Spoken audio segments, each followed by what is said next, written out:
આજ રોજ NSOA દ્વારા મહારાજા સયાજીરાવ યુનિવર્સિટીના વાઇસ ચાન્સેલરને આવેદનપત્ર આપવામાં આવ્યું, કારણ કે યુનિવર્સિટી એક રાજકીય અખાડો બની ગઈ છે. હવેથી તમે યુનિવર્સિટીમાં આવો એટલે તમને યુનિવર્સિટી નહીં, એ ભારતીય જનતા પાર્ટીના કાર્યાલય હોય તેવું તમને લાગશે. કારણ કે અત્યારે જે પણ હોદ્દેદારો, જે બી અહીંયા પ્રોફેસરો હોય, જે પણ અહીંયા બેઠા છે, એ ક્યાંક ને ક્યાંક ભારતીય જનતા પાર્ટી સાથે જ સંકળાયેલા છે. તમે ભારતીય જનતા પાર્ટીનો ખેસ પહેરો એટલે યુનિવર્સિટીમાં તમને સારામાં સારો હોદ્દો મળે, તે અહીંયાની એક કહેવત બની ગઈ છે. જેવી રીતે ભારતીય જનતા પાર્ટીની થોડા દિવસો અગાઉ જ શહેરની કમિટી જે માળખું છે તે જાહેર કરવામાં આવ્યું, તેમાં લકુલિસ ત્રિવેદી જે યુનિવર્સિટીમાં PRO તરીકે ફરજ બજાવે છે, તેમની પણ તેમાં નિમણૂક કરવામાં આવી છે.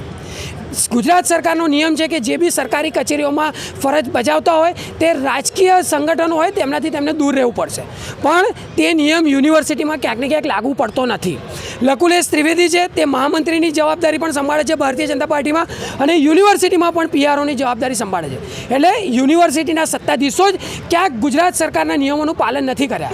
તેના વિરોધમાં આજરોજ NSOA હેડ ઓફિસ ખાતે આવ્યું છે અને લકુલિસ ત્રિવેદીનું રાજીનામાની માંગ કરી છે.